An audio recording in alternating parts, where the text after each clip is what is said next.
Hello, my name is David Close from Close Combat Self-Defense, and today I would like to make a long-awaited video about the grading page on the website. Firstly, I've just finished the syllabus and I'm really happy with it. I can't wait to start teaching it. It's going to cover everything from stand-up fighting to groundwork, and I can't wait to get cracking. So there will be an update hopefully very soon about where we're going to be training and on what night, but I will probably make another video about that nearer the time. I've also promised everyone that I will be making a video on the FAQ page, frequently asked questions, but I've been waiting to clarify the exact location and times before I can do that, because I need to update the FAQ page and I don't want to make the video until the FAQ page is complete. So now we're going to look at the grading page. First of all, the web address is closecombatselfdefense.com, so if you haven't visited already, go and have a look and see what you think. The grading link, the link to the grading page is on the top menu up here. It's the fifth link in, and that's where you can find the page. So let's get started into the content of the page. The grading information is at the top, and it says here there are 4 student grades at Close Combat Self-Defense: Grade 0 Introductory Level, Grade 1 Novice Level, Grade 2 Intermediate Level, and Grade 3 Advanced Level. Each grade will be achieved by meeting all the requirements for each lesson within the syllabus. If lessons are missed, students will have to wait until the lesson is covered the second time around, or have a private lesson to catch up on what was missed. Now, what I mean by meeting all the requirements in the syllabus is that each lesson will be cut down into bite-sized slices, and each slice will be graded individually to keep a perfect record of exactly what students know and what they need to improve on. Now let's have a look at the grades a little bit closer. Grade 0 Introductory Level. All Close Combat students start at Grade 0 and will go through an introductory version of the syllabus to work towards Grade 1. Grade 0 students will only be allowed to attend the Grade 0 to 1 class. I should say just quickly there that we will only be having a Grade 0 to 1 class to start with until such time as we need to open up a second class. So, on to the next grade, which is Grade 1 Novice Level. To achieve Grade 1, students will have gone through the syllabus once and had an introduction into each lesson. Once Grade 1 is achieved, students will start the syllabus again with a higher understanding and will start to work towards Grade 2. Grade 1 students will only be allowed to attend the Grade 0 to 1 class again.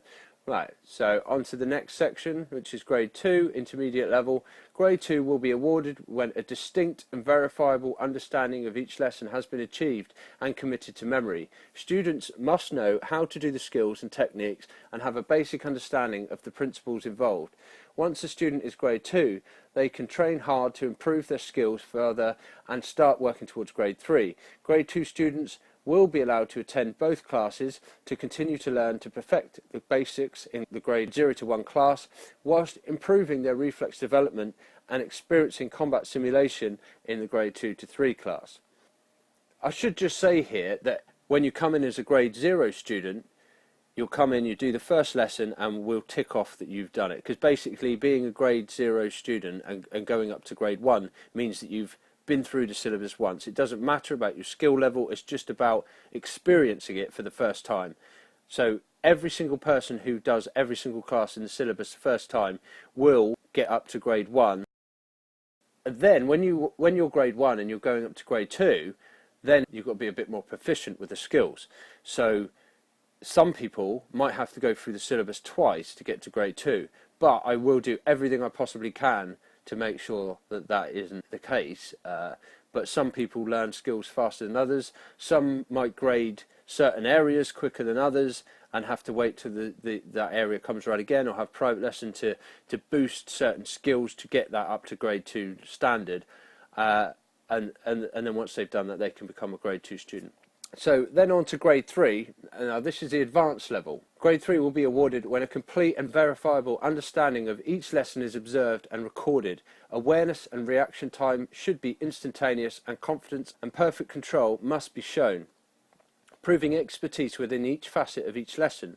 All skills must then be practiced regularly to maintain this level of skill. Grade 3 students will be allowed to attend both classes to maintain knowledge of the basics of the Grade 0-1 class, whilst continuing their reflex development and combat simulation in the Grade 2 to 3 class.